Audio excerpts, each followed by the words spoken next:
Sino ka naman?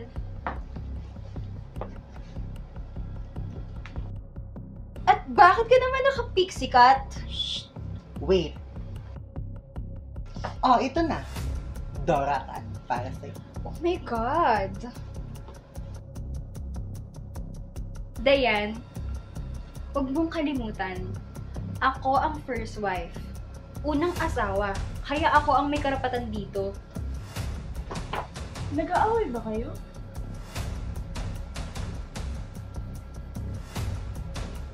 Ang sino ka naman?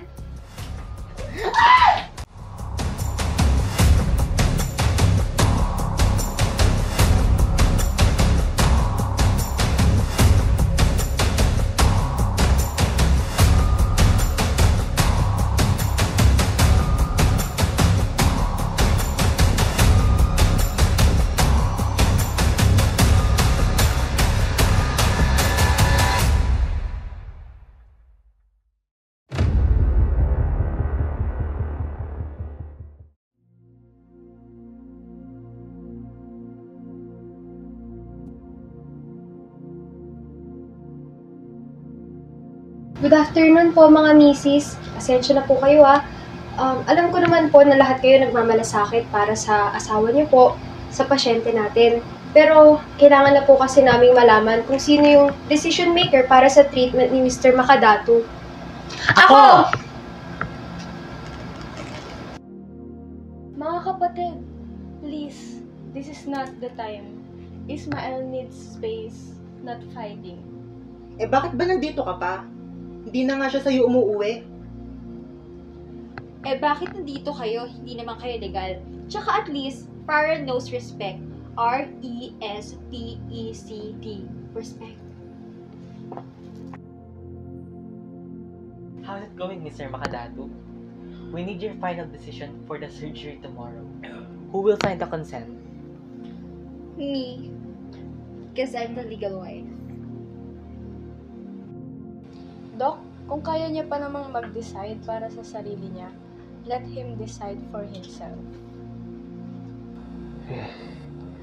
I just want peace. Please, stop fighting. We respect traditions, but hospital policy must follow the law. If Mr. Makadatu is conscious and capable, he decides. If not, the legal spouse will decide. Alam mo ikaw, masyado ka mapagmataas. Bakit ikaw yung nauna? Yun na nga, di ba? Unang asawa. And that's the law. Please, sisters, let love guide us, not pride. Kung ipagpapatuloy niyo yan, lalo lang mahihirapan si Ismael. Here's the way forward. As long as Mr. Makadatu can speak, he will make the decision. And if not, the legal spouse will decide. You will be his support system.